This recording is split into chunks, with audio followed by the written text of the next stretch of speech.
வணக்கம்.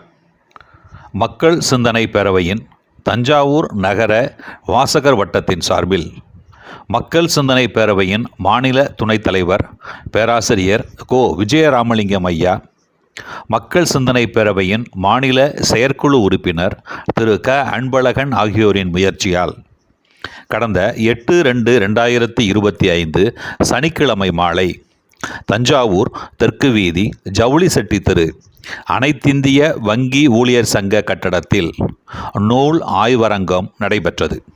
இவ்வாய்வரங்கில் தஞ்சாவூர் தமிழ் பல்கலைக்கழக மொழிபெயர்ப்பு துறையின் மேனாள் துறை தலைவர் முனைவர் பழனி அரங்கசாமி அவர்கள் ராஜம் கிருஷ்ணன் அவர்கள் எழுதிய பாரதி செல்லம்மா நூல் பற்றி நிகழ்த்திய ஆய்வுரையினை கேட்க தங்களை அன்போடு அழைக்கின்றேன். வாருங்கள். பெரியவர்களே, எனக்கு ஒரு வியப்பு, அதிர்ச்சி, அதை இல்லாம ஒரு ஒரு ஒரு கூச்ச சோகம், இந்த 3 உணர்வோட முன்னால் இருக்கிறேன். அது எப்படி உங்களுக்கு இந்த 3 உணர்வு வருதுன்னு நீங்க கேட்கலாம். மனசுக்குள்ள கூச்ச உணர்வு என்னன்னா, விஜயராமலிங்கம் ரொம்ப பெருமையா என்னை பத்தி பேசுறாரு. எந்த கூட்டத்துக்கு போனாலும் அப்புறம் பேச்சாளரை பத்தி அவங்க பேசிதான் ஆகும். அது ஒரு கட்டுப்பாடு இருக்கு. அந்த கட்டுப்பாட்டை அவருக்கு மீற முடியாது. அது கூச்சம். அதிர்ச்சி என்னன்னு சொன்னா, ஒரு ஒரு 20 பேருக்குள்ளேயே இந்த இலக்கிய வட்டம் இருக்கிறது. அதுவும் தஞ்சை மாநகரில் ஒரு இலக்கிய பாரம்பரியத்தை உண்டு பண்ணிய, இந்தியா முழுதும் உலகம் முழுதும் அறிமுகமான ஒரு சரஸ்வதி மஹால் இருக்கிற போது,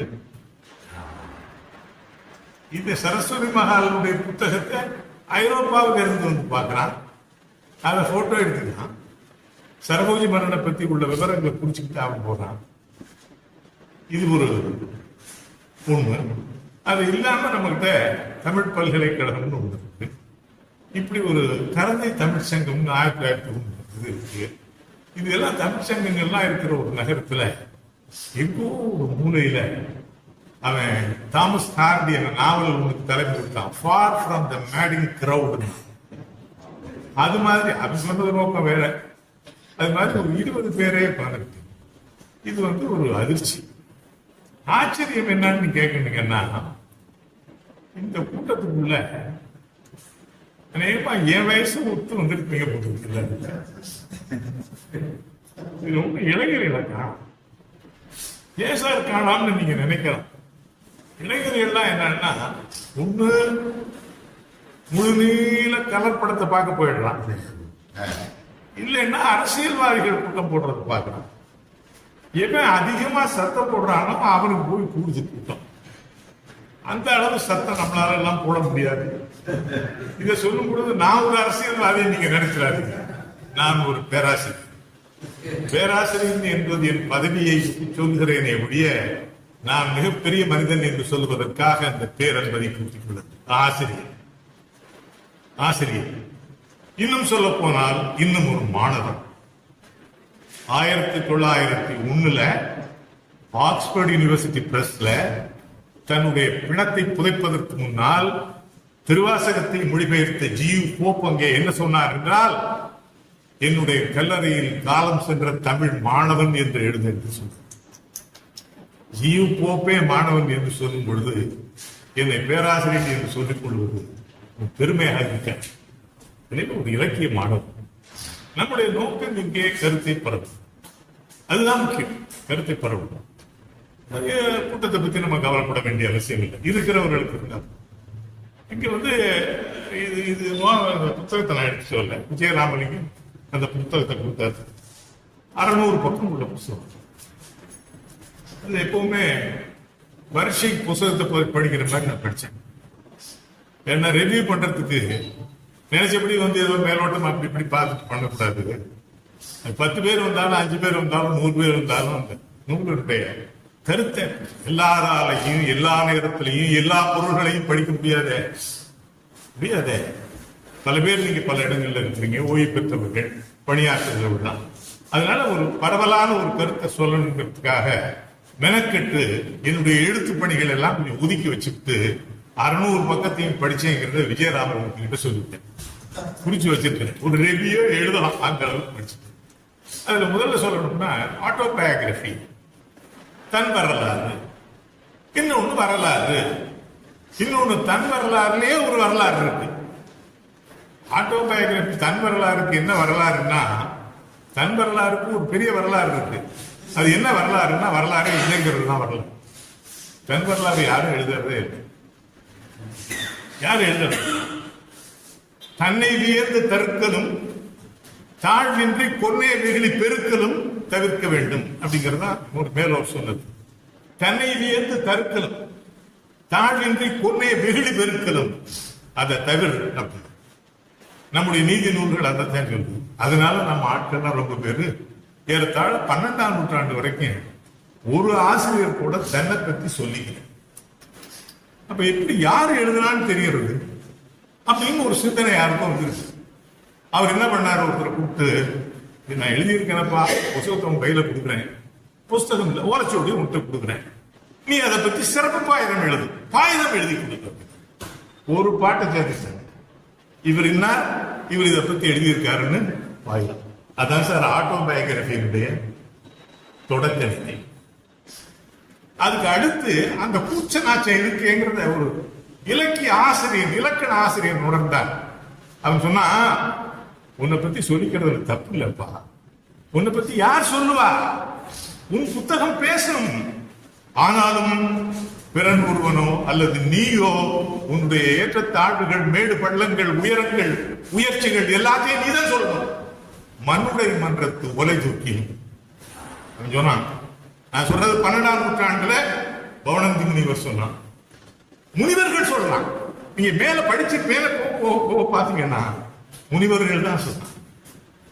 குடும்பஸ்தன் சொல்லல, அதிகமா முனிவர்கள் தான் சொன்னான். ஏன்னா முனிவர்கள் யாருன்னா, முனிவர்கள் யார் அப்படிங்கிறதுக்கு இப்ப உள்ள முனிவர்கள் எல்லாம் நம்ம கேட்கக்கூடாது, அதை பத்தி இப்ப சொல்லக்கூடாது. அப்ப ரொம்ப கொஞ்சம் ஐயா ரொம்ப ஆஸ்திகமா இருக்கவங்க மானனிஷ்ட வழக்கு கூட போட்டு முனிவர்களை பத்தி நான் இப்ப சொல்லுவேன். அந்த காலத்துல முனிவர்கள் எழுதியிருந்தாங்கன்னா, நீர்வலகால மூழ்கி நிலத்து அசை தோலுடி சோர் சடை இதாழ சுடர் ஓம்பி கானகத்தை கொண்டு கடவுள் விருந்தோம்பல் வானகத்து வைக்கும் வழி. அவ்வளவுதான். அதான் இலக்கணம். எந்த சாமியாரையாவது அந்த சாமியார் சரியான ஆளான்னு பார்க்கணும்னா இந்த பாட்டை எடுத்து காடு இல்லை, இந்த வீட்டுல இருக்கு, அதை மட்டும் பார்த்தோம். எனவே அந்த பவனந்தி முனிவர் சாமியார் என்ன சொன்னாரு, உன்னை பத்தி சொல்லிக்கலாம், தப்பு இல்லை. எப்படி சொல்லணும்னா, மண்ணுடைய மன்றத்து ஓலை தூக்கினும், இளமையான பாட்டு, எளிமையான பாட்டம் கிடையாது. ராஜாவுடைய அரசவையில போனப்ப போட்டி இருக்கு, நீ யாருங்கிறத சொல்லு. மண்ணுடைய மன்றத்து ஓலை தூக்கினும் தன்னுடைய ஆற்றல் உணராரிடையினும் போட்டி வந்துருச்சு. தன்னுடைய ஆற்றல் உணராரிடையினும் மன்னிய அவையிடை வெல்லூர் பொழுதிலும் தன்னை புகழ்தலும் தகும் புறவோக்கே. ஆக 12ஆம் நூற்றாண்டுல தான் இந்த ஆட்டோபயோகிராபிஸ் அப்படிங்கிற ஒரு கான்செப்டே வந்து இடையில இன்னும் அறியாம வந்து கருத்தை சொல்றதுல மொழி வேறுபாடு பார்க்காம சில ஆங்கில சொற்கள் வந்துடும், நீங்க மன்னிச்சுக்கணும். அதனால அது மாதிரி ஆட்டோபயோகிராபியினுடைய தொடக்கமே 12ஆம் நூற்றாண்டில் பவனந்தி சொன்னதுதான். சரி, முறைப்படி எழுதுறது யாருன்னு பார்த்தா, இந்த 12ல இருந்து 12க்கு பிறகு வந்து இங்க முகலாயர்கள் ஆட்சி. முகலாயர்களுக்கு பிறகு ஆங்கிலேயர் பின்னால் வர்றாங்க. அதற்கிடையில் அங்கிருந்து உள்ள ஆட்சி. ஆங்கிலேயர் 200 ஆண்டு, அதுக்கு பிறகு ஒரு 75 ஆண்டு நம்ம ஆட்கள். இப்படி ஆட்சி வந்ததுனால இந்த ஆட்டோபயோகிராபி வர்றதுல டிலே இருந்தது. வங்காளத்துல மட்டும்தான் ஒருத்தி வந்து 1720 ஒரு நாவலிஸ்ட் வந்து தன்னுடைய வாழ்க்கையை சின்ன புஸ்தகமா எழுதுனார். அதுக்கு பிறகு அங்க உள்ள வரலாறு நமக்கு தெரியல. ஆனா தமிழகத்தை பொறுத்தவரையில ஆட்டோபயோகிராபிஸ் ஏராளமா இருக்கு. நீங்க நினைக்கலாம், உங்களுக்கு ஒண்ணு நான் வந்து எல்லா நூலையும் படிக்கிறேன், ஆட்டோபயோகிராபிஸ் படிக்கிறப்ப மட்டும் கொஞ்சம் ஒரு சுவையோட படிக்கணும். ஏன்னா ஆட்டோபயோகிராபிஸ அரசியல்வாதி, வழக்கறிஞர்கள், நீதிபதிகள், நாவலாசிரியர்கள், இலக்கிய விற்பனர்கள், கவிஞர்கள், இசையாசிரியர்கள், உரையாசிரியர்கள் இவ்வளவு பேர் எழுதுறாங்க. IAS officers. ஒரு ஐஏஎஸ் ஆபீசர் அவன் புத்தகத்தை எழுதுறா பாருங்க, ரொம்ப வேடிக்கையா இருக்கும்னு சொன்னான். மங்கத் ராயின் பேரு, மத்திய பிரதேஷ்ல ஐஏஎஸ் ஆபீசர். அவன் என்ன டேல் டோல்டு பை அன் இடியட்னு தலைப்பு விட்டான்.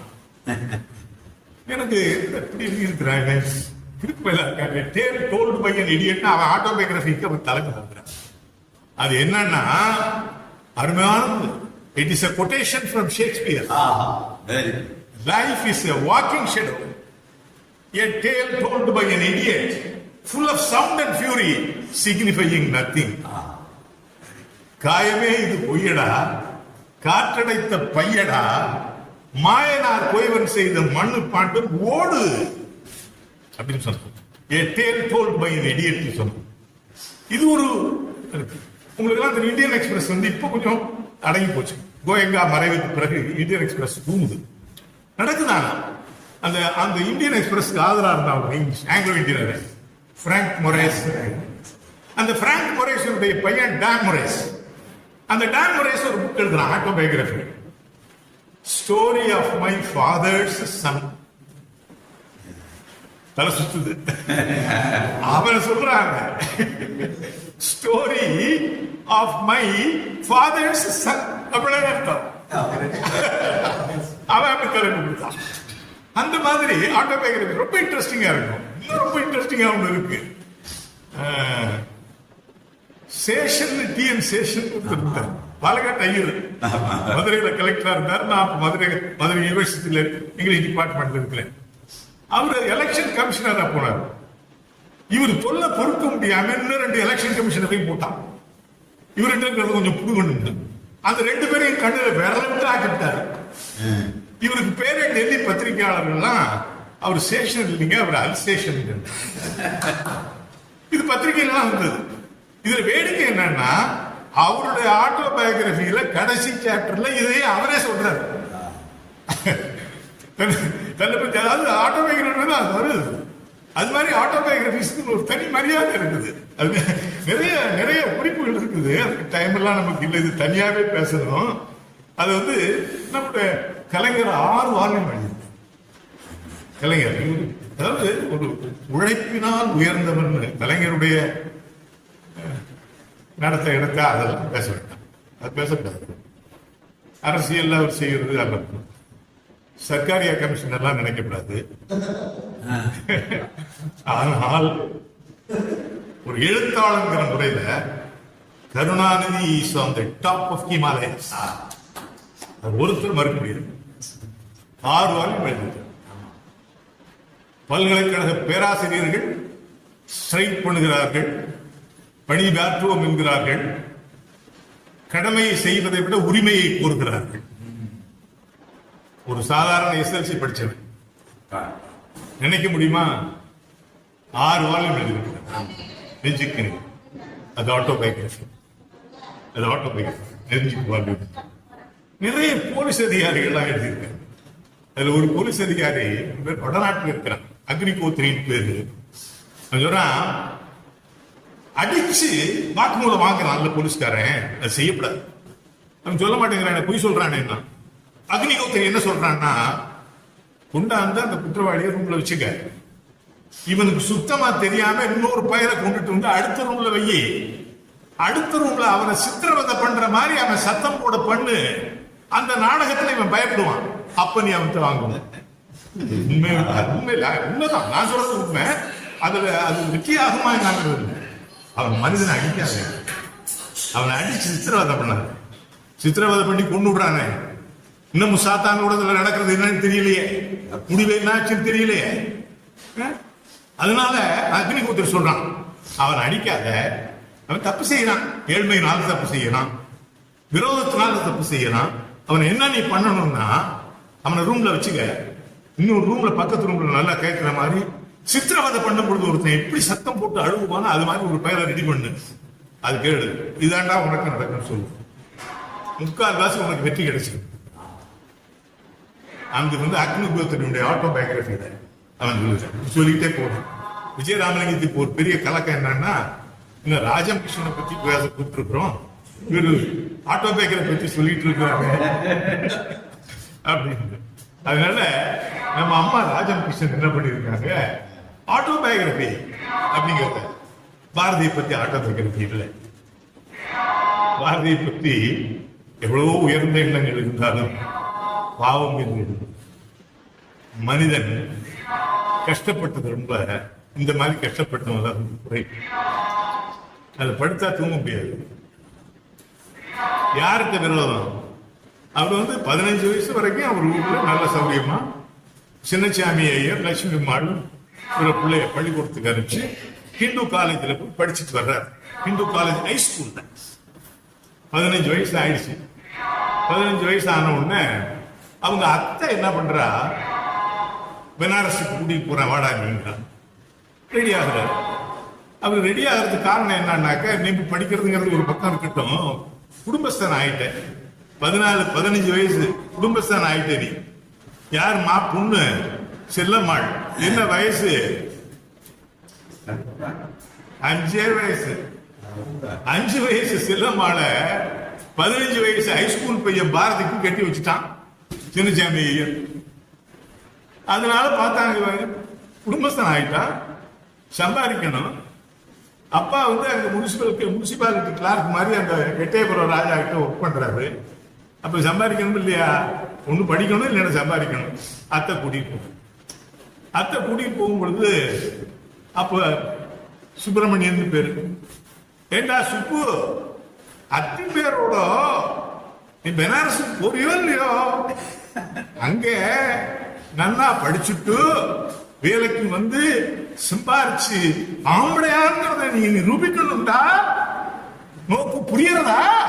இதான் முதல் பாரா புத்தகத்து. I am simply quoting that. அது தப்பு இல்லை. அவங்களுக்கு தெரிஞ்ச லாங்குவேஜ், அவங்களுக்கு தெரிஞ்ச லாங்குவேஜ். அது இன்னொன்னு உங்களுக்கு சொல்லணும்ல. இதே மாதிரி அதாவது உழைப்பின் வாரா உறுதிகள் உழவும். பாரதி இந்த கருத்து சொல்றான். If only you think, nothing is impossible. If only you work, nobody can win over you. அது மாதிரி உழைப்பு. அவன் இதே மாதிரி எழுத படிக்க தெரியாது அந்த பொண்ணுக்கு. பையனுக்கு எழுத படிக்க மட்டும் தெரியும். கல்யாணம் நடந்துருச்சு.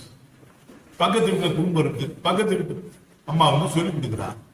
அவ சொல்லி கொடுத்து ஒரு 15 வருஷத்துல படிச்சு கட்டுரை எழுதி பத்திரிகை ஆசிரியர் ஆகி 12 நாவல் எழுதியிருக்கான். அவ பேரு வைமு போதை நாயகி அம்மாள். புரியுதா? இதே கதை.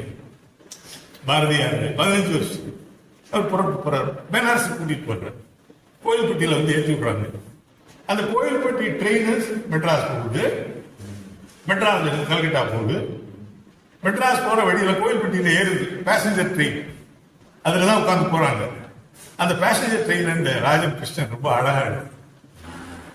1910 ட்ரெயின் எப்படி ஓடிச்சுங்கிறத பார்க்கணும்னா ஒரு பக்கத்தை படிச்சா போதும்.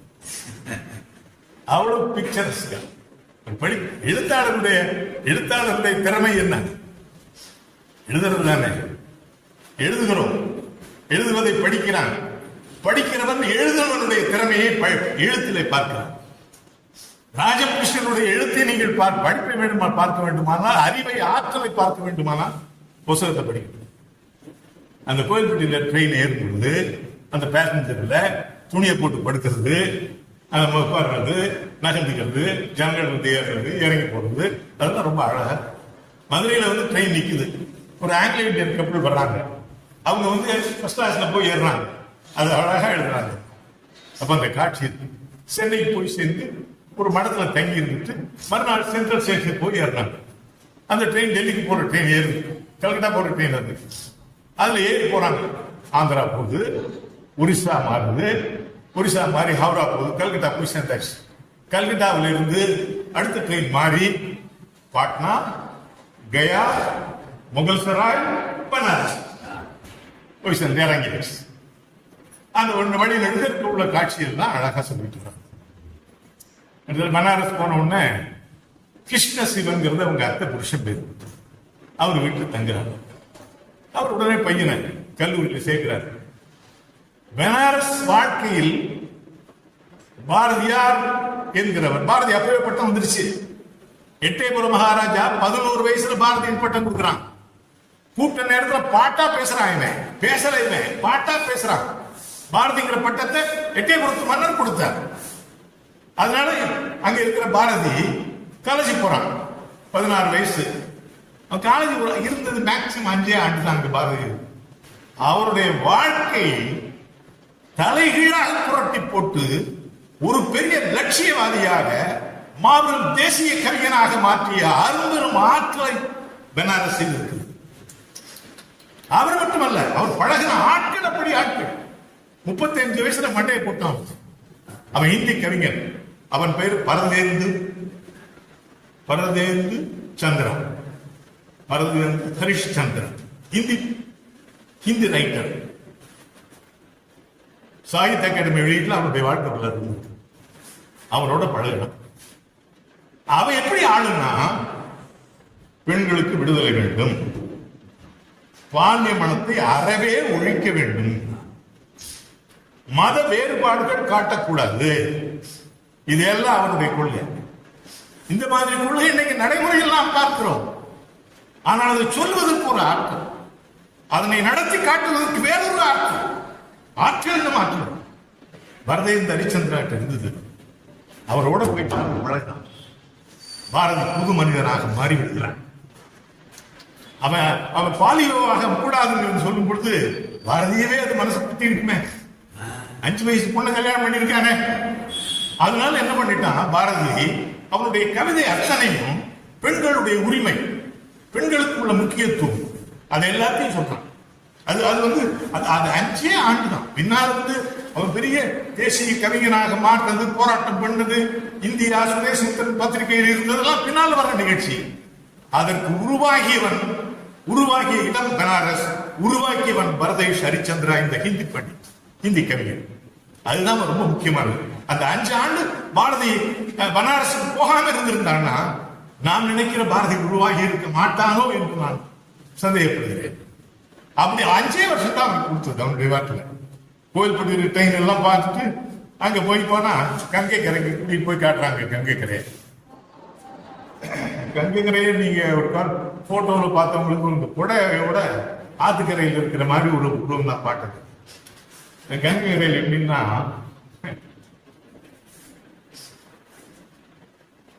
கரை ஓரத்திலேயே ஒரு சிறு வண்டியில அடக்கக்கூடிய விறகு அடிக்கிறது. எனக்கே அது புரியல. குளிக்கிற இடத்துல விறகு கட்டையை வச்சிருக்கான். விறகு கட்டை அடுப்புல போட்டு எரிக்கிற விறகு வச்சிருக்கான். இங்க ஒண்ணு வச்சிருக்கான், அங்க ஒண்ணு வச்சிருக்கான். அப்புறம் என்னுடைய சனிலாவை கேட்டேன். நானும் என்னுடைய மனைவி, என் மகள், மருமகன் போயிருந்தேன், பார்த்தேன். அப்புறம் தான் சொன்னாங்க, என்ன உங்களுக்கு தெரியலையா, இது பணத்தை எரிச்சு கங்கையில தள்ளி விடுறதுக்காக கொண்டாந்து அடுப்பு கறி வச்சிருக்காங்க. அது மட்டும் இல்லை, பாரதி அங்க என்னத்தை பார்க்கிறான்னா, கங்கை கரையில் நடக்கிற கிரமங்களையும் பார்க்கிறான், அக்கிரமங்களையும் பார்க்கிறான். அது என்ன கிரமம்? கிரமமானது, முறையானது. கணவன் மனைவியின் முந்தானையும் சட்டையை முடிச்சு போட்டு சேர்ந்து மொழி எந்திரிக்கிற புருஷன் பொட்டாட்டி ஒரு பக்கம் அது நிற்குது. இன்னொரு பக்கம் மொட்டை அடிச்சுக்கிட்டு கடைசி காலத்துல இங்க கம்பையில முழுகும்னு வந்து நிற்குது. அந்த பக்கத்துல எல்லாம் 2-3 ஆடு செத்து கிடக்குற ஆடு, மாடு, கண்ணுக்குட்டி அது கிடக்கு. அது எல்லாத்தையும் எரிச்சு அங்க போட முடியாம எல்லாத்தையும் கங்கை கொடுத்துடுறோம். எல்லாத்தையும் கங்கை கொடுத்துறோம். கிரம செயல்கள் நடக்கின்றன. அக்கிரம செயல் இன்னொன்னு என்னன்னா, பண்டா என்ன சொல்றான், கிதரே பைசா தேர், அங்கே காசு, அங்கே முழுகு, இங்கே காசு. அவன் 2 லாங்குவேஜ் தான். ஏன்னா இந்தியா பூரா ஆள் போறான் இல்லையா, அவன் தமிழ்லையும் பேசுவான், இங்கிலீஷ்லையும் பேசுவான். அங்கே முழுகு, இங்கே காசு. பண்டாக்கள் சாமியார். அப்புறம் அந்த பக்கத்தில் ஒரு மூலையில் அந்த கரையில எட்டி உட்கார்ந்துக்கிட்டு நல்ல கணக்கு குளிர்தாவும் கணக்கு வச்சுக்கிட்டு ஒரு ஹூக்கா வச்சுக்கிட்டு என்ன பண்ணுது.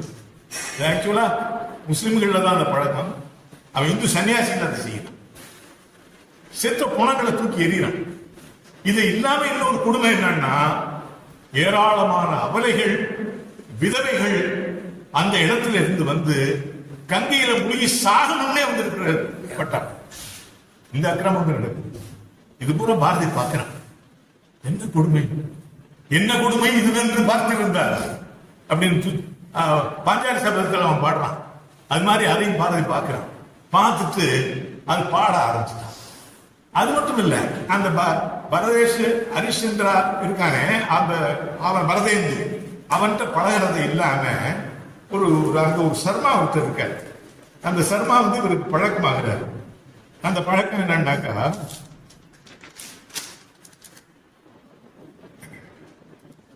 ஜெயநாராயண சர்மா அவன் அவன் கங்கை கரையிலிருந்து வரும் பொழுது கங்கை கரையில பாட்டு அதிர்ச்சியோட வர்றவர்கிட்ட அவன் நினைச்சு, ஹலோ சுனோ,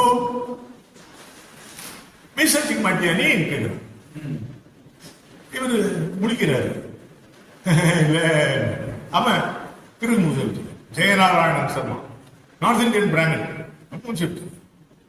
நீ வச்சிருக்கிறது இல்லையா, ஏன் ஷேர் உன்னை பார்த்தா பொம்பளை மாதிரி இருக்கு, நீ ஆம்பளை மாதிரி இல்லையே, ஆம்பளை மீசையில வச்சிருக்கணும், இப்படி ப்ரோக் பண்றான்.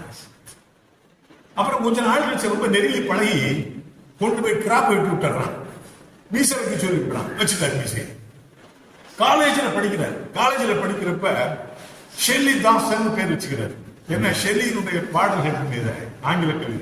அங்க போய் 5 வருஷத்துல ஹிந்தி, சமஸ்கிருதம், இங்கிலீஷ் ஏற்கனவே அறிமுகம், தமிழ் 4 பாஷைக்கும் இவருக்கு நல்ல பாண்டித்யம் கிடைக்குது. கங்கை கரையை பார்த்து கண்ணீர் விடுறாரு. கங்கைங்கிறது என்ன, உங்களுக்கு இன்னொரு செய்தியும் சொல்லணும். அந்த டைம் ஒரு பத்திரிகை வந்து இப்ப அது 2 போச்சு. அந்த டைம் பத்திரிகையில நான் பல ஆண்டுகளுக்கு முன்ன படிச்சேன், ஒரு கட்டுரை கூட எழுதுறேன். கங்கை நதிக்குள்ள 14 நகரங்களுடைய சாக்கடைகளை விடுகிறார்கள். Believe me, more than 12 big municipal towns are letting out their garbage and dirty water into Ganges. இதை பொறுக்க முடியாமதான் இதை எப்படி சுத்தப்படுத்துறது? மக்கள் வந்து இது புனிதமான ஆறுங்கிறானே அப்படின்னு நினைச்சு 40 கோடி ரூபாய் அலாட் பண்ணான் ராஜீவ் காந்தி. இப்ப 400 கோடி இருந்தாலும் பத்தாது. ஏன்னா 400 கோடி இல்ல நம்ம நினைச்சுக்கிட்டு இருப்போம், அது 600 கோடிக்கு சமமாய் போச்சு. Thanks to Narendra Modi, the great. அது மாதிரி ஆயிடுச்சு. அதனால என்ன பண்ணாரு, உடனே ஷெல்லி தாசன் பேர் வச்சுக்கிறாரு. இந்த மீசையை வச்சுக்கிட்டு ஹேர் கட் பண்ணிக்கிட்டு வீட்டுக்குள்ள போன உடனே கிருஷ்ணசீலன் அத்தை புருஷன் என்ன பண்றாரு, என்னடா யாரு நீ, யாரு நீ, உன்னை அடையாளமே தெரியலையே, என் வீட்டுல எப்படியா, இது என்னது அநியாயமா இருக்கு, அனாச்சாரமா இருக்கேன், இதை பொறுத்துக்க முடியலையே அப்படின்னு அவர் அழகிறார். அத்தை ரத்த உறவு இல்லையா, அவ சமாதானப்படுத்த. அந்த மாதிரி வாழ்க்கை ஓடிக்கிட்டு இருக்கு. ஷெல்லிதாசன் பேர் வச்சுக்கிறாரு. அப்புறம் அது காரணம் என்னன்னு தெரியல. அந்த டிகிரி வாங்குற வரைக்கும் பொறுத்து இவருக்கு சம்பளம் இல்லை, மனைவி அங்கே இருக்கா. அதற்கிடையில ஒரு பார்த்து இவரே என்ன பண்ணாரு, ஒரு பள்ளிக்கூடத்துல வேலை வாங்கி வைக்கிறார் 20 ரூபாய் சம்பளத்துக்கு. அந்த சம்பளத்தையும் வாங்கிக்கிட்டு அங்கே இருக்கிற நாள் காலம் இருக்கிறார். ஒத்து வரல, அத்த புருஷனுக்கு சண்டை போட்டுக்களே ஒழிய ஒத்து வரல. திருப்பி எட்டயபுரத்துக்கு வந்தார். 5 ஆண்டுகள் தான், 5 ஆண்டுகள் முடிஞ்சு எட்டயபுரத்துக்கு வந்துட்டார். இப்ப வயசு என்ன, 20 வயசு. இளைஞர், உலகத்தை தெரிந்து கொண்ட இளைஞர், தாம்பத்திய உறவுக்கு சாதகமான இளைஞர். ஆனால் அவருடைய வயது 10. 11 வயசு 12 வயசில் குழந்தை பிறந்தது. தாம்பத்திய உறவு வருமானம். அப்பவும் என்ன பண்றான், இந்த பாட்டு பாடுறது எழுதுறது மட்டும் அவனுக்கு குறையவே இல்லை.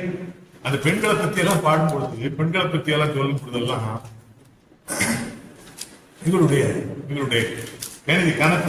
கணிப்புல பெண்களை பத்தி பாடும் பொழுது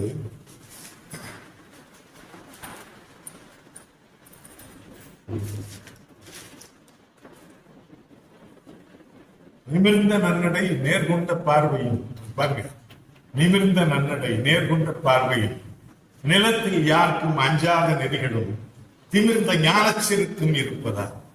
ஞான செருக்குன்னு சொல்றான். அந்த செருக்குங்கிறது திமிருங்கிற அர்த்தம் இல்லை, மேதாவித்தன்மை. திமிர்ந்த ஞானச்செருக்கும் இருப்பதால் செமை மாதர் திறம்புவதில்லையா. சாத்திரங்கள் பல பல கற்பராம், சௌரியங்கள் பல செய்வராம், காத்து மானிடர் செய்கை யாவையும் கடவுளர் இனிதாக சமைப்பராம்.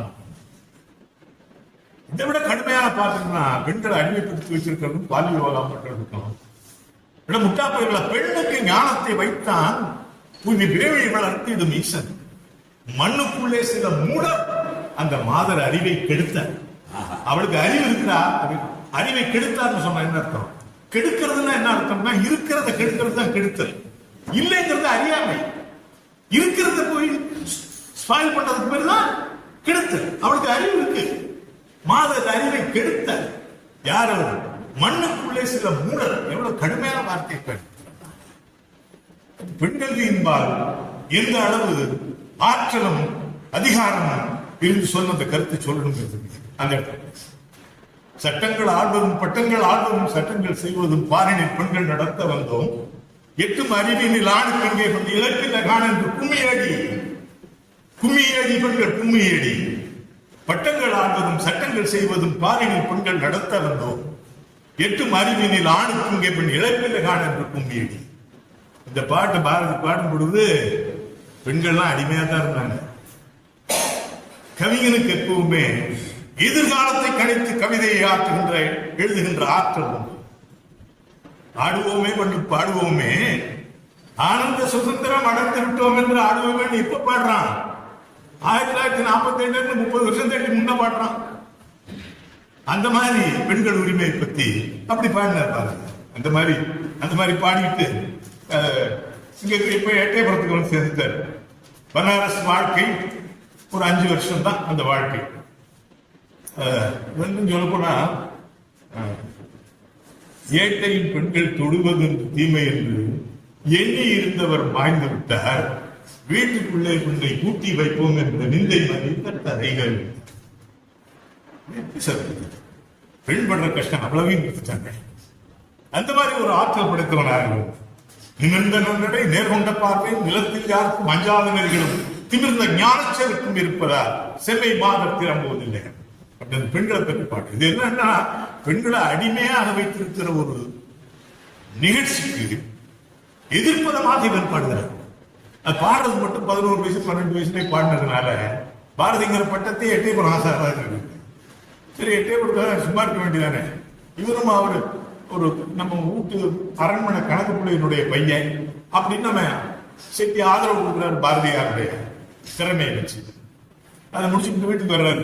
பணம் கணக்கு கொடுக்குறான், மாசம் சம்பளம் கொடுக்குறான். வீட்டுக்கு வந்த உடனே அங்க பழக்கம் எப்படின்னா, என்னுடைய நண்பர் ஒருத்தர் எட்டயபுரத்துக்காரர் முகாம் நிகழ்ச்சியை ஒன்னா ஒர்க் பண்ண சொன்னார். அவங்க வீட்டுல விசேஷம் நடந்ததுன்னா போகிறவங்கலாம் எதுவும் செய்யறது இல்லை, அவங்கதான் போறவங்களுக்கு செய்வாங்க. இவர்கள் குடிப்படைகள் நாம் செய்ய வேண்டுமே ஒழிய அவர்கள் நமக்கு செய்ய வேண்டுவதில்லை அப்படிங்கிற மாதிரி பாரம்பரியம் இருந்துச்சு. அவர் நண்பர் சொன்ன ரொம்ப காலம் அவர்கள் இருந்திருக்கு. இது பத அரண்மனையில இருந்து புடவை அப்படின்னு வந்து செல்லமா சொல்றாங்க, பேசாது அரண்மனை பொருள் எதுவும் என் இல்லத்திற்கு வரக்கூடாது.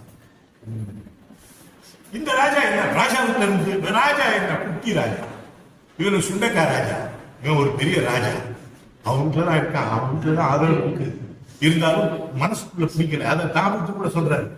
அரண்மனையில் அரண்மனையை பாக்குறதுக்கு, ராஜாவை பாக்குறதுக்கு, ராணியை பாக்குறதுக்கு யாரோ போறான்னா நீ கூப்பிடாத சொந்தமா அதட்டு. இன்னொரு காரணம் பிடிக்காததுக்கு பாரதிக்கு காரணம் என்னன்னா, அங்க எட்டயபுரத்துல ஒரு பழக்கம் உண்டு. அந்த பழக்கம் என்னன்னு கேட்டீங்கன்னா, ராஜா பவனி வருவார். அந்த பவனி வரும் பொழுது ஒரு வேலையாளர் கும்ப ஊதிக்கிட்டு ராஜா வர்றார் ராஜா வர்றாருன்னு சொல்லிக்கிட்டே போவான். சொல்லிட்டு போன ஒரு 5 நிமிஷம் கழிச்சு ராஜா வருவார். ஒரு கால் பல்லக்கில் வர்றாரா வேற வண்டியில வர்றாரான்னு தெரியாது, அது வர்றாரு. அவர் வர்றாருங்கிறதுனால இவன் சொல்லிட்டு போகணும்னு ஒவ்வொரு வீட்டுல இருக்க ஆளும் வீட்டு வாசல் வந்து நிக்கணும். ராஜா போகும் பொழுது கும்பிடணும். அது நடந்தது. அது பாரதி பிடிக்கணும். சுதந்திர உணர்வு அந்த மாதிரி இருந்தது.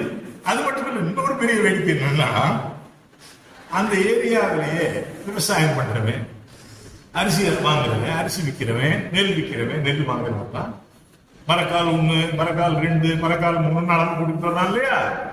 மரக்கால் 7, 8அப்பா, மரக்கால் 9, மரக்கால் 10. 8ங்கிற வார்த்தைய சொல்லக்கூடாது. ஏன்னாங்கிறது 8ப்பாவோட வரதான் தொடர்பு. அதனால 8அப்பான்னு சொல்லக்கூடாது. 6, 7 மகாராஜா, 9, 10. மகாராஜான்னா அது 8ங்கிற நம்பர். அப்படி வச்சுக்கிட்டு இருந்தது. எட்டயபுரத்தில் உள்ள பாரம்பரியம் அது சுத்தமா பார்க்க. ஒரு மெட்ராஸ் போற ராஜா குடி போறாரு. குடி போய் அங்க வச்சிருக்கிறாரு. அங்க வச்சு ஒரு 500 ரூபாய் பணம் கொடுக்குறாரு. 500 ரூபாய் பணம் கொடுத்ததை வாங்கி சுங்குடி சேலை வாங்கிட்டு மீதி எல்லாம் புஸ்தகமா வாங்கிட்டு வந்துட்டார். புஸ்தகமா வாங்கிட்டு வந்துட்டார். இந்த புஸ்தகமா வாங்கிட்டு வந்தது நினைக்கிறப்ப எனக்கு இருந்தது. அம்பேத்கரை பத்தி நீங்க நிறைய கேள்விப்பட்டிருப்பீங்க. அம்பேத்கர் ரொம்ப கஷ்டப்பட்டு முன்னேறது. பரோடா மகாராஜாவினுடைய ஸ்காலர்ஷிப் வாங்கி லண்டனுக்கு படிக்கிறது. லண்டன்ல இருந்து வரும் பொழுது 4 புட்டி நிறைய புத்தகம் தான் வருது. 4 புட்டி நிறைய பாக்ஸ் புற புத்தகம் தான் வருது. ஒண்ணு மட்டும் என்னன்னா, படிக்கிற பழக்கத்தை கைவர வைத்துக் கொள்ளுதல் அரிது, கஷ்டம். ஏதாவது வேலை வந்துடும், எந்திரிச்சு போயிட்டு வரமாட்டோம். படிக்கிற பழக்கத்தை கை கொள்ளுவது அரிதனும் அரிது. கை கொண்டு விட்டால் அதனை பிரிவது என்பதே முடியாது. படிப்புக்கான படிச்சவங்களை ஒன்றும் பண்ண முடியாது. அது என்ன பண்ணணும்? அது மாதிரி இருக்கு. அந்த மாதிரி ஒரு புத்தகத்தை வாங்கிட்டு வந்துட்டார் பாரதியார். இப்ப புத்தகத்தை வாங்கிட்டு வர 20 ரூபாய் சம்பளம் கொடுக்குறான். பொண்டாட்டியாச்சு, பிள்ளையாச்சு, அப்பா கணக்குள்ள இது என்ன பண்றதுன்னு யோசிக்கிறான். சரி, மதுரைக்கு போய், மதுரை தான் பெரிய நகரம், மதுரைக்கு போய் சம்பாதிப்போம் அப்படின்னு மதுரைக்கு போறாரு. சேதுபதி ஹைஸ்கூல்னு இருப்பாங்க. அந்த ஹைஸ்கூல்ல ஒரு பண்டிதர் ஒர்க் பண்ணிட்டு இருந்தார். அவர் பேரு தமிழ் பண்டிதர் அரசன் சண்முகனார்னு பேர். அவர் ஒரு புலவர், ஒரு நாவிதர். அவரு நல்ல படிப்பாட்டு. சேதுபதி மன்னனுடைய அரண்மனைக்கு போறாரு. ராராவையங்கார், மூராவையங்கார், உவேசா எல்லாம் பழகிற இடம் அது. இந்த அரசன் சண்முகனாரும் இலக்கணத்துல புலர்ந்தவன், தொல்காப்பியத்தை தலைகீழ முடிச்சவன். அவன் போயிட்டான். நிறைய ராஜா பணம் கொடுத்தாரு. பணத்தை எல்லாம் வாங்கிக்கிட்டு வீட்டுக்கு வந்தான். ஒரு கடிதம் எழுதி போட்டான். மகாராஜாவுக்கு வணக்கம். ஊருக்கு வந்தேன், என்ற உளம் வந்து சேரவில்லை. ஆறு வந்து சொலினும் கேளு, அதனை இங்கு அனுப்புவாயின்னு லெட்டர் எழுதுறான். எங்க எழுதுறான்? சேதுபதி மன்னனுக்கு எழுதுறான். அவன் தான் அங்க தமிழ் பண்டிதர். அந்த தமிழ் பண்டிதர் ரிட்டையர்ட் ஆகிறார். உடம்பு சரியில்லை, ஊருக்கு போறாரு. அந்த வேகன்சியில பாரதிய போறாரு. தமிழ் பண்டிதரா 17,000 ரூபாய்க்கு தமிழ் பண்டிதரா பண்றாரு. ஒர்க் பண்ணிட்டு இருந்து 102 நாள் தான் நிக்கிறவருக்கு வேற வெளியில இருக்க. அப்போ சுதேசமித்திரன் பத்திரிகையை தொடங்கிய ஜி சுப்பிரமணியம் அங்க வர்றார். அவரு இவருடைய புலமை எல்லாம் பார்த்து, ஆங்கில அறிவெல்லாம் பார்த்து, நீ சென்னைக்கு வான்னு சொல்லி சுதேசமித்திரன் பத்திரிகையில வர போட்டு எழுத சொல்றாரு. சென்னைக்கு வந்துட்டாரு. முற்றிலும் புதிய சூழல். சென்னைக்கு வர்றது, நண்பர்களோட பழகிறது, பேசுறது, அந்த மாதிரி இருந்துகிட்டு இருக்கிறது. அது சென்னையில் நடக்கிற வாழ்க்கை. அந்த சென்னை நடக்கிறதுல எட்டயபுரம் எல்லாம் முடிஞ்சு மதுரைக்கு வந்துட்டு சென்னைக்கு வந்தது பார்க்கிறார். சென்னையில காசியில காங்கிரஸ் மாநாடு நடக்குது. ஜி சுப்பிரமணியம் கூட்டிட்டு போறாரு காசிக்கு. அப்ப லார்டு கர்சான் ஒருத்தன் வங்காளத்தை 2ஆ பிரிச்ச வேண்டும் ஒரு கெட்ட பேர் வாங்கிக்கிட்டான். அவன் என்ன பண்ணிட்டான்? ஒரு லெக்சர்ல கல்கத்தாவில் இந்து மக்கள் எல்லாம் பின்னடைந்தவர்கள், அவர்களுக்கு உரிய ஒழுக்கத்தையும் நலனையும் ஆங்கில அரசுதான் கற்பித்துக் கொடுத்ததுன்னு பேசிட்டான். அது பத்திரிகையில் வந்துருச்சு. துடிக்கிறார் பாரதியார். பாரதியார் அந்த காங்கிரஸ் கட்சியிலேயே 2 குரூப், தீவிரவாதி, அதி தீவிரவாதி. ஜி சுப்பிரமணியர் தீவிரவாதி கிடையாது, தீவிரவாதி இல்லை, மிதவாதி. சாரி, மிதவாதி. ஒரு குரூப் மிதவாதி, இன்னொன்னு அதி தீவிரவாதி, இன்னொன்னு மிதவாதி. இவர் பாரதியார் நெருப்பா நிற்கிறார், அதி தீவிரவாதி. சுப்பிரமணியர் மிதவாதி. பெருசான பத்தி எழுது, ரொம்ப கடுமையா எழுதிவிடாதேங்கிறார். கடுமையா எழுதித்தான் ஆகணுங்கிறார் இவர். அப்ப விரோதம் வந்துருச்சு. விரோதம் வந்தோம்னா 2 ஆண்டுகள் சுதேசமித்திரனில் இருந்து விலகி மண்டையம் சீனிவாசாச்சாரியார் தொடங்குகிற இந்தியன் பத்திரிகைக்கு ஆசிரியர். அது சென்னையில் அந்த மாதிரி தீவிரமாக கட்டுரை எழுதுகிறது, பாட்டு எழுதுறது, அதெல்லாம் எழுதுறாரு. அவன் வேல்ஸ் இளவரசன் ஒருத்தன் இங்கிலாந்துல இருந்து இந்தியாவுக்கு வர்றான். அவனுக்கு இங்க இருக்கிற காங்கிரஸ்காரங்க எல்லாம் வரவேற்பு கொடுக்குறாங்க. அவன் இங்கிலாந்துல இருக்கிற ராஜாவுக்கு இந்தியாவில இருந்து நீ வரவேற்பு கொடுக்குற, என்ன கை விலங்கு போட்டு ஒடிச்சு வச்சிருக்கான், அவனுக்கு ஏன் வரவேற்பு கொடுக்குற அப்படி கேட்கிற கேள்வி எல்லாம் யாருக்கு இருந்து வருது? பாரதிக்கு. கட்டுரைகள் அந்த மாதிரி எழுதுறாரு. அது அந்த வேல்ஸ் இளவரசருக்கு வாழ்த்து கொடுக்கறதா வேண்டாமா அப்படிங்கிறது பெரிய போராட்டமா இருந்தது. நீங்க இந்திய வரலாற்றை படிச்சு பாத்தீங்கன்னா அது வேல்ஸ் இளவரசர் வரவேற்பும் எதிர்ப்புமே ஒரு கட்டுரை இருக்கு. வஉசியும் எதிர்க்கிறார், காந்தி மட்டும் இருக்கணுங்கிறார். காந்தியினுடைய நிலைமை எதை நம்மளுக்கு வருது? எப்பவுமே சாப்பிட்டுக்காரங்க தானே, அவர் ஒன்றும் சொல்லக்கூடாது. வெள்ளக்காரா நீ முதுகில் அடிச்சுக்கிட்டாலும் அடிச்சுக்கோ, எனக்கு விடுதலையை மட்டும் கொடு அப்படிங்கிற மாதிரி டைப். ஒன்னு என்ன கேட்டுக்கிட்டு, விடுதலையை நீ யாரு கொடுக்கறது, என் நாடு என்னது, கொடுக்கறது நீ யாரு அப்படின்னு கேட்ட முதல் ஆள் யாருன்னா நேதாஜி சுபாஷ் சந்திர போஸ். அதை பத்தி நான் பேசினா தனி லெக்சர் ஆயிடும். அவர் சொன்னார் பாரதிக்கு அந்த நோக்கம், வேல்ஸ் இளவரசருக்கு வாழ்த்து கொடுக்க வேண்டாம்னு போயிட்டு. அப்ப ஒத்து வரல. இந்திய சுதந்திர இந்தியா பத்திரிகைக்கு வந்திருந்தார். அங்க சென்னையிலே இந்த மாறு இருந்தது. அப்ப வஉசியோட விருப்பு நெருக்க வஉசியை வீட்டுக்கு அழைச்சிட்டு போய் விருந்து கொடுக்குறாரு. அது இந்த அம்மா சொல்றாங்க. ஆனா ஒண்ணு மட்டும் பார்த்தேன், ராஜகிருஷ்ணன் நாவல் எழுதுறாங்க. நாவல் எழுதுறதுல அவங்களுக்கு ஒரு பெரிய நயம் என்னன்னா, அட்வான்டேஜ் என்னன்னா, வசதி என்னன்னா, நிகழ்ச்சிகளை எப்படி வேண்டாலும் மாத்திக்கலாம். ஏன்னா நாவலிஸ்ட் கற்பனை தானே. நீங்க வரலாற்று எழுதுனா வரலாறு தப்பு செய்ய, நீ வரலாற்றை தவறா எழுதிருக்கேன்னு சொல்லுவீங்க. நாவல் எழுதுறவங்க தானே. இந்த இடத்துல அந்த அம்மா அப்படி அந்த வஉசியை கூட்டிட்டு போய் பாரதியார் சாப்பாடு, பாரதிய சோத்து சிங்குவார், அவரை கூட்டிட்டு போய் சாப்பாடு போட்டதா அந்த அம்மா சொல்றாங்க. அது மட்டும் இல்லாம கனகலிங்கம்னு ஒருத்தனுக்கு பூணூல் போடுறாரு.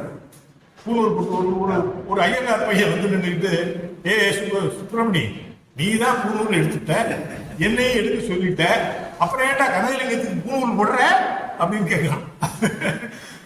அதுக்கு அவர் என்ன சொல்றாரு, நீ நானும் நாடறிஞ்ச பார்ப்பான்டா, பார்ப்பானா இல்லாதவனை தான் பார்ப்பான் ஆக்கணும், நாடறிஞ்ச பார்ப்பான் நீ நானும், உனக்கு எதுக்குடா பூணூல் எனக்கு எதுக்குடா பூணூல்னு சொல்றேன். அதெல்லாம் வரலாற்றுல இல்ல.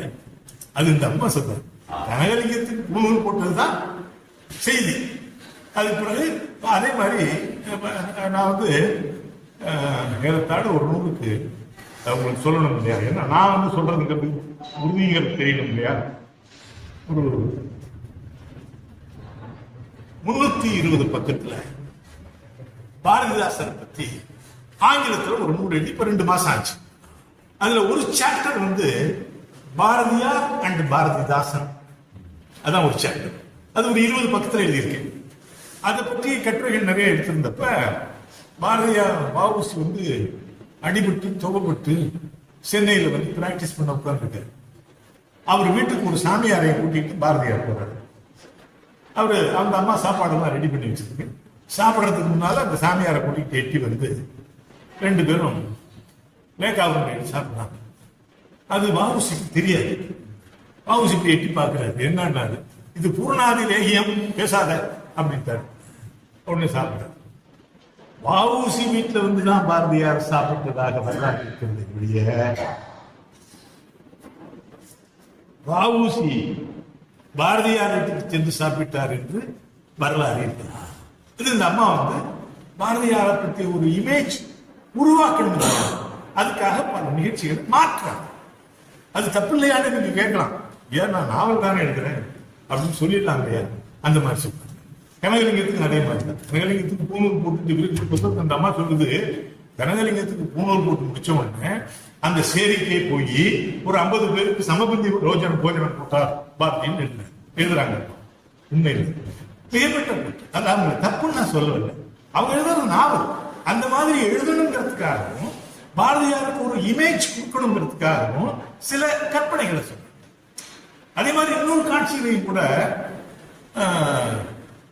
தெருவில் ஒருத்தன் ஆடு பிடிச்சிட்டு போறான். அந்த ஆடு பிடிச்சிட்டு கூப்பிட்டு தன்னுடைய குழந்தை, 2வது குழந்தை, முதல் குழந்தை தங்கம்மாளை அவருடைய அக்கா பெனாரஸ் கூட்டிட்டு போயிடுறாங்க. 2வது பொண்ணு தான் இருக்கா வீட்டுல, அவ சின்ன குழந்தை. அவன் ஆடுன்னு காட்டுறான். அப்புறமே ஆடே கொண்டு குளத்துக்குள்ள வச்சுக்கிறாரு. கூடுதல் அது முத்திர பெய்யுது, குளுக்க போடுது. அது எப்படி இந்த பொண்ணு செல்லமா செய்விப்பா அது சத்தம் போடுறான். அந்த அம்மா எல்லாத்தையும் சுத்தப்படுத்திட்டு அந்த ஆட்டை மாடிக்கு கொண்டு போயிடுறாரு. இதெல்லாம் அந்த அம்மா சொல்லுது, ராஜகிருஷ்ணன் சொன்னது. அப்ப ஒரு 10 நாள் அதை வச்சிருந்து அதுக்கு பிறகு ரேட் ஒர்க் பண்ணாரு. அதெல்லாம் வந்து ஒரு மிகப்பட்ட. அதே மாதிரி கனகலிங்கத்துக்கு பூங்கல் கொடுத்த உடனே ஒரு 50 பேருக்கு சமபந்தி போஜனம் போட்டார் அப்படின்னு அந்த அம்மா சொல்றாங்க. அதெல்லாம் ஒண்ணு இவருக்கே சிரமப்படாது சாப்பாட்டு, இவருக்கே வழி இல்லை. அப்போ இந்த இந்தியா பத்திரிகை நடத்திக்கிட்டு இருக்கும் பொழுது வஉசியையும் சிவாவையும், சுப்பிரமணிய சிவாவையும் அரெஸ்ட் பண்ணி தண்டிச்சு ரெட்டை ஆயுள் தண்டனை கொடுத்தான். அப்ப சிவாஜி பாரதியினுடைய நண்பர்கள் சொன்னாங்க, பேரு பாரதி, வஉசி உனக்கு ஃப்ரெண்டு, அரெஸ்ட் பண்ணிட்டா தூத்துக்குடியில, உன்னை அரெஸ்ட் பண்ண வருவான் உறுதி, நாளைக்கு இன்னைக்கு வந்துருவான், நீ என்ன பண்ணணும், சென்னையில் இருக்க முடியாது, நீ பாண்டிச்சேரி கூட்டிடு. இவர் இந்திய ஆபீஸ்ல இருக்காரு, ஒரு போலீஸ்காரங்க இருந்து வர்றான், தெரியுது மஃப்தியில் தான் வர்றான் சென்னையில். இந்த பத்திரிகை, இந்தியா பத்திரிகையினுடைய ஆசிரியர் யாரு, நான் இல்லை. உண்மையில அது ஒரு வகையில் உண்மை இல்லை தான். எப்படின்னா வேற ஒருத்தர் பேர்ல ரிஜிஸ்ட்ரேஷன் இருக்கு, இவர் புரிஞ்சுக்கிட்டாரு, நான் இல்லைன்னா நான் இல்லைன்னா அவன் ஆபீஸ்க்குள்ள போடுறான், முடிச்சாரு, வீட்டுக்கு வந்தாரு, இன்னும் 2 பேரை கூப்பிட்டு நண்பர்களை விசாரிச்சாரு, ஜெட்காவண்டியில ஏற்றி சைதாப்பேட்டைக்கு அனுப்பிச்சாரு. சைதாப்பேட்டையில் ஒரு நண்பர் வீட்டுல இருந்து ரயில் ஏற்றி பாண்டிச்சேரி வந்தார். இது நடந்து வரல. பாண்டிச்சேரியில வந்த உடனே பாருங்க, ஒரு சுதந்திரம் இப்படி சுதந்திரத்திற்காக ஒரு 39 ஆண்டுகள் வாழ்ந்த ஒரு பெரிய மாபெரும் கவிஞனை பற்றி பேசுவது, இந்த சுதந்திரத்தினால் கிடைத்த பெருமையை சூறையாடி கொண்டிருக்கிறவர்களை அதை பத்தி பேசக்கூடாது. விஜயராமலிங்க மேலே கொடுத்தது அதை பத்தி பேசுறது இல்லை. அதை பத்தி நான் பேசினேன்னா மணிக்கணக்கான ஒண்ணு மட்டும் சொல்ல, வெந்து போய் அதாவது பூச்ச நாச்சம் வைத்தமெல்லாம் சூடு சுகனை எல்லாம் இருக்கு. என் வீட்டுல போலீஸ் வந்துட்டான்னா என் ஒன்று தூக்கு போடுவான். போலீஸ்காரன் வரக்கூடாது, எப்படி வரான்? ஒரு மந்திரியை பார்த்து பத்திரிகையாளர் கேட்கலாம், என்னங்க உங்க வீட்டுல ரெய்டு போட்டதா சொல்றாங்களே அப்படிங்கிற. அந்த மந்திரி சொல்றாங்க, ரெய்டெல்லாம் எங்களுக்கு பழக்கமாயிடுச்சுங்களே அப்படின்னு சொல்ல. ரெய்டு பழக்கமாயிடுச்சு, ஒவ்வொரு தடவை இந்த ரெய்டு போடலாம், அதை பத்தி நான் கவலைப்படுறேன். நான் மூட்டை அடிக்கிறபடி மூட்டை அடிச்சுக்கிட்டேன், மூட்டை அடிக்கிறபடி மூட்டை அடிச்சுக்கிட்டு. மூட்டை அடிக்கிறங்கிற வார்த்தை, நான் வந்து ஒரு விவசாய குடும்பத்தில் பிறந்தேன். நான் ஸ்கூல்ல படிக்கிற காலத்துல எங்களுக்கு ஒரு 8-9 ஏக்கர் நிலம், அது இருபோகம் வழி. ஒரு பக்கத்துல உதைச்சா தண்ணி பாயும், இன்னொரு பக்கத்துல உதைச்சா தண்ணி வடி, அப்படி ஒரு 3 பாண்டி சேர்ந்தார் வழி. அப்பெல்லாம் எங்க வீட்டுல உங்க வீட்டுல இல்லப்பா, நீங்க 300 மூட்டை 350 மூட்டை அடிக்கிறீங்க, மூட்டை அடிக்கிறீங்க, மூட்டை அடிக்கிறோம்னு சொன்னா மூட்டை கதிரில் அடிச்சு எடுத்தாங்க. இப்ப அது வழி இல்லை, ஏன்னா கர்நாடகா போகணும். ஆனா மூட்டை அடிக்கிற வேலை இருக்கு, அது யார் மூட்டை அடிக்கிறாங்கன்னு தான் பாய். ஆமா, எங்களுக்கு இது பழக்கம் ஆயிடுச்சு. பாரதி எப்படி கஷ்டப்பட்டு இரவோட கேவா 15 ரூபா பணத்தை கொடுத்து பாண்டிச்சேரிக்கு போடான்னு 15 ரூபா பணத்தோட பாண்டியர் வந்து இறங்குறாரு. எங்க போறது, ஒரு பேரை சொல்லியிருக்காங்க, ஒருத்தர் பேரை குப்புசாமி ஐயர். அவர் வீட்டுக்கு போனோம்னா கூப்பிட்டு அவர் 2 நாள் தான் சோறு போட்டாரு. 3ஆம் நாள் சொல்லிட்டாரு, ரொம்ப மரியாதையா புழைச்சிட்டு இருக்கேன், உங்களை வந்து போலீஸ் எல்லாம் இது பிரெஞ்சு தெரியுதாங்க, ஆனா பிரிட்டிஷ் அரசாங்கத்தினுடைய துன்புறுத்தல்னால அவங்க ஆள் அனுப்பி பார்க்கறாங்க, அது ரகசியமா பார்க்கறாங்க, அது எனக்கு நிம்மதி இல்லை, நீங்க எப்படியாவது வெளியில போயிட்டு இதனுடைய இதை விட நீங்க என்ன கஷ்டம் புரியல. 10 ரூபா பணம் கையில. அவர் 3 நாள் சோறு போட்டார். அப்புறம் 2-3 பேர் நண்பர்களாக இந்தியா ஆபீஸ், இந்தியா பத்திரிகை வாங்குற ஆள் பாண்டிச்சேரியில யார் இருக்கா அப்படின்னு விசாரிச்சு அப்படிப்பட்ட ஒரு வீட்டில் வந்து தந்து அப்படியெல்லாம் பார்த்து கஷ்டப்பட்டு அது 10 ஆண்டுகள் பாண்டிச்சேரி. இந்த அம்மையாருடைய எப்படி நாவல் சிலதை மாத்துறாங்க, சிலதை ஏற்றுறாங்கன்னு சொன்னேன் இல்லையா, இங்கேயுமே கூட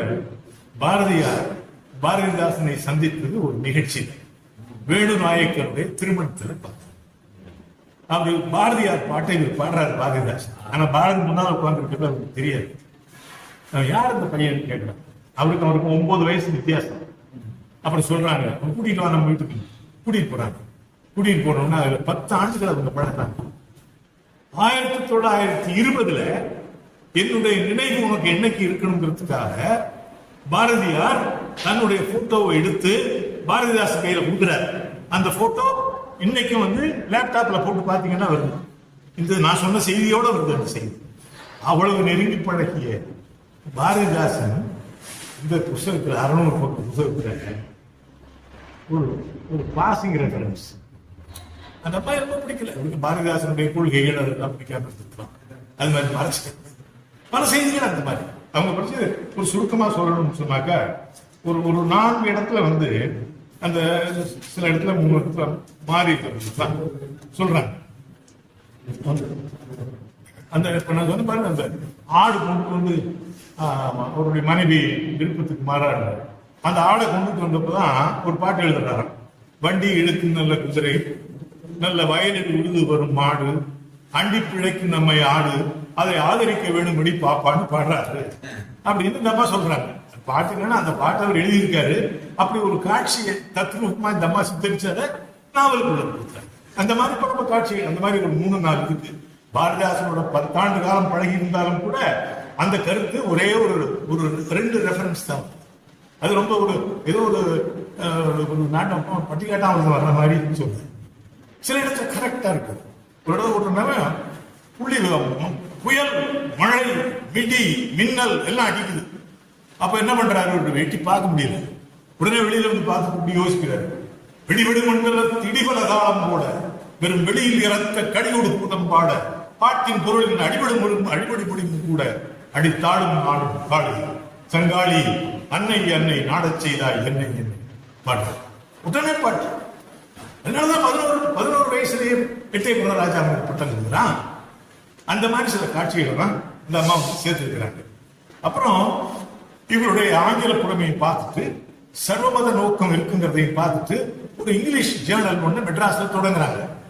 அந்த ஜேர்னலுக்கு ஒரு கிறிஸ்டியன் லேடியை ரெடி பண்ணி வச்சிருக்கிறாங்க. அந்த கிறிஸ்டியன் லேடி வீட்டுக்கு வந்தாங்க. அந்த கிறிஸ்டியன் லேடி வந்த உடனே செல்லம்மா எழுதிது. அது அந்தம்மா அந்த வார்த்தை சொல்லுது, ஒரு கிறிஸ்தவ பரீட்சைக்கு தண்ணி கொடுத்துட்டார் அப்படின்னு. கிறிஸ்தவ பரீட்சைக்கு தண்ணி கொடுத்துட்டார் அப்படின்னு அப்ப இருந்த பழக்கத்தை அப்படியே எழுதுது அந்த அம்மா. அவன் தண்ணி கொடுத்தா அவன் தண்ணி குடிச்சுட்டு போயிட்டா. அது ஒரு பெரிய சொம்புல இருந்து தண்ணியை கொண்டாந்து அந்த டம்ளரையே கழுவுது இந்த அம்மா. கழுவி உள்ள கொண்டுட்டு போகுது.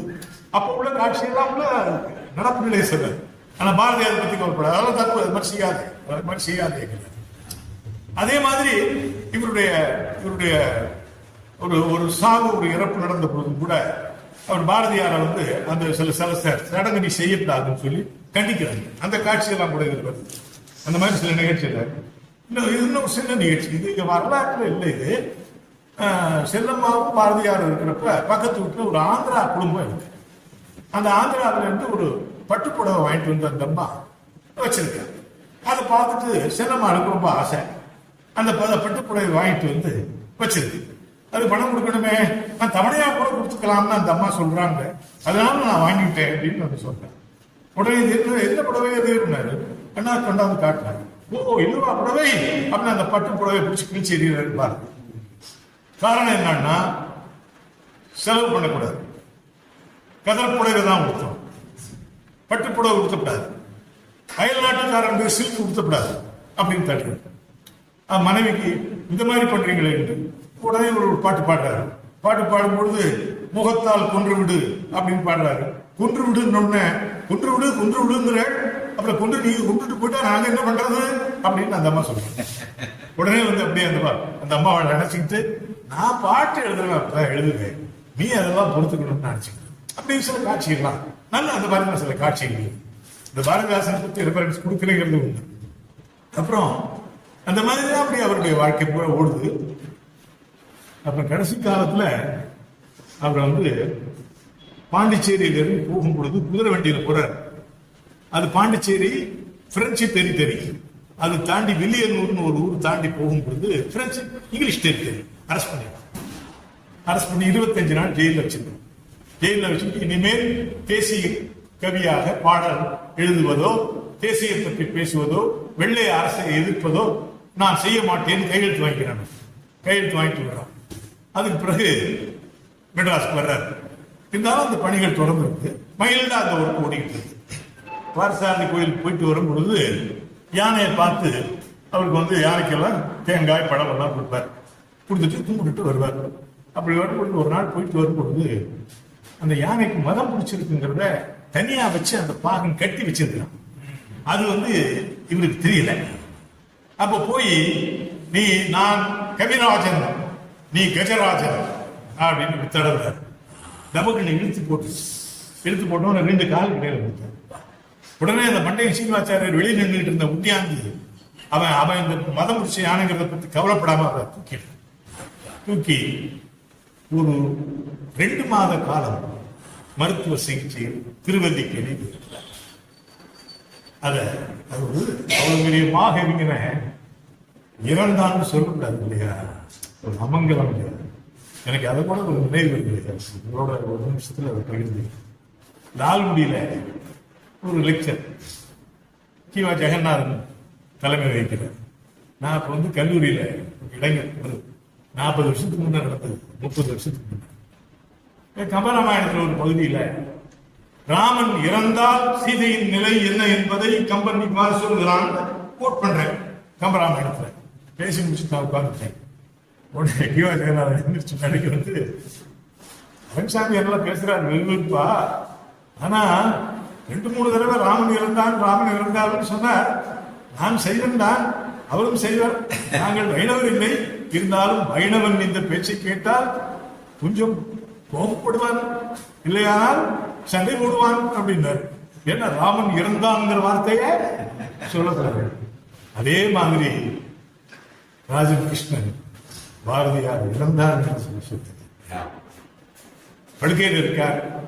1.5 மாசம் ஆயிடுச்சு. இந்த மருந்தை கொடுங்கன்னு சொல்லிட்டு டாக்டர் போயிடுறாரு. கட்சியை குடிச்சுட்டாங்க, அந்த மருந்தை கொடுக்க விட்டுட்டாங்க. ஆனா அது ஒரு பாயிண்ட் இல்லை. அவர் குடிச்சிட்டு, அம்மா நீ கொடுத்த மருந்து இல்லைன்னா கஞ்சி இருந்தாரு ஐயோ அப்படின்னு சொல்லி அந்த மறுபடியும் மருந்து எடுத்து குடிச்சிட்டு படுத்திருக்கிறார். மறுநாள் காலையில் எழுந்திருக்கவில்லை. கலக்கத்துடன் அங்குமிங்கும் செல்ல ஓடுகிறார். செய்தியை எப்படியோ தெரிந்து கொண்ட அந்த வீட்டு வேலைக்கார பெண், அவர்களுக்கு தெரிந்த சில ஐயர், மண்டப சீனிவாச்சாரியார், வேணுகோபாலன், அவங்க கிட்ட எல்லாம் சொல்றாங்க.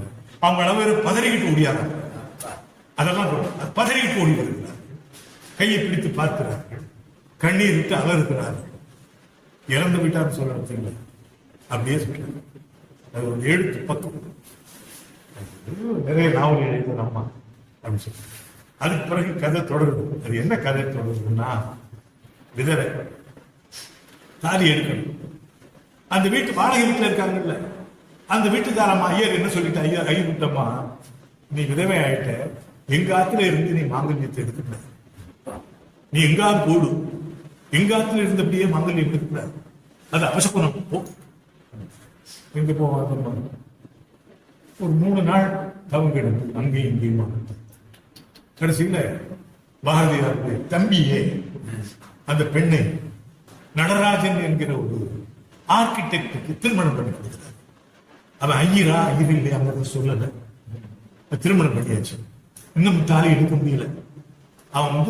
அவன் வேலை செய்யற இடம் மானாமதுரை, அங்க கட்டி கொடுத்தாச்சு. அங்க இருந்து அங்க பல இடங்கள்ல அவங்க மார்கல் கொடுத்து அவன் கவனிச்சுக்கிறான். மாமியாரையும் கவனிச்சுக்கிறான், மனைவியும் கவனிச்சுக்கிறான். முதல் பொண்ணு தங்கம்மாள் பெனாரஸ்ல இருந்து வர்றா. வந்தவ பாக்குறா, என்ன கொடுமை, தாலி எடுத்து ஆகணும் அப்படின்னு சொல்லி மொட்டை அடிச்சு செல்லம்மாளை மொட்டை பாப்பாத்தி ஆக்கி விட்டா. அதுக்கப்புறம் ஒரு 1.5 பக்கம் ராஜகிருஷ்ணன் எழுதுது, இந்த கொடுமையை யார் கேட்டு நிவர்த்தி செய்வது. மாங்கல்யத்தோடு இருந்தவள் கணவனை இழந்ததற்காக இப்படி ஒரு கொட்டாச்சான்னு சொல்லல, இப்படி ஒரு அலங்கோல நிலையையும் தேவையில்லாத ஒரு உடையையும் கேவலமான உடையையும் கொடுத்து அசிங்கப்படுத்துவது இந்த சமூகம் என்றைக்கு உருப்பிடும். நான் என்ன நினைச்சேன், இந்த நாவலை முதல்ல 45 வருஷத்துக்கு முன்ன எழுதியிருக்க ராஜகிருஷ்ணன் நாவல் ஆசிரியை தானே. பல இடங்கள்ல இல்லாத செய்தியை எழுதவில்லை, இருக்கிற செய்தியை கொஞ்சம் மாத்திரில்லை. இதையும் கூட அவளை தாலி எடுத்தாச்சு, மாங்கல்யத்தை எடுத்து அதைத்தான் எடுத்துட்டோம். ஆனா மொட்டை அடிச்சு வெள்ளை உடல் ஊத்துறதை தடுத்து அவ எல்லா மனிதரை போல பழகினாள்னு என் கதையை முடிக்கின்றாரு. அது என்னுடைய உள்ளத்தில் எழுது. ஆனால் அதை எழுத முடியாத ஒரு கட்டுப்பாடு சமூக நிலையில் இருந்திருக்கலாம். ராஜகிருஷ்ணன் அதை பற்றி சொல்வதற்கு இல்லை. அப்படி ஒரு மாபெரும் பணியனை பற்றி அவன் இறந்து விட்டான் என்று சொல்லாமல் அஞ்சி ஒரு இலக்கிய நாகரிகத்தோடு எழுதப்பட்ட இந்த நாவல் எழுதிய ராஜன் கிருஷ்ணனை நான் நடத்துகிறோம். உங்களுடைய நேரத்தை அதிகம் எடுத்துக்கிட்டதாக நான் கருதுகிறேன். என்னுடைய கருத்தை பகிர்ந்து கொண்டதற்கு மிக்க மகிழ்ச்சி.